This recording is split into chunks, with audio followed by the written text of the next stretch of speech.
Malaysia Russia இடையிலான உறவு புதிய இலக்கை உருவாக்கியுள்ளது என்று மாட்சிமை தங்கிய மாமன்னர் சுல்தான் இப்ராஹிம் கூறினார்.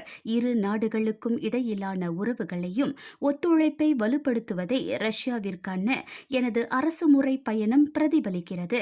மலேசியா ரஷ்யாவை நம்பகமான முக்கியமான கூட்டாளியாக கருதப்படுகிறது. இரு நாடுகளுக்கு இடையிலான ராஜதந்திர உறவுகள் 5 தசாப்தங்களுக்கும் மேலாக நிறுவப்பட்டுள்ளன. மாஸ்கோவுடன் உறவுகளை ஏற்படுத்திய ஆரம்பகால ஆசியான் நாடுகளில் மலேசியாவும் ஒன்று என்பதை நினைவூட்ட விரும்புகிறேன். ரஷ்யாவின் பழமொழி சொல்வது போல், நட்பு பணத்தை விட மதிப்புமிக்கது. இந்த நட்பு உணர்வில்தான் மக்களின் நலனுக்காக இரு நாடுகளுக்கும் இடையிலான உறவுகளின் அது தொடர்ந்து வடிவமைக்கும் என்று நான் நம்புகிறேன் என்று மாமன்னர் கூறினார்.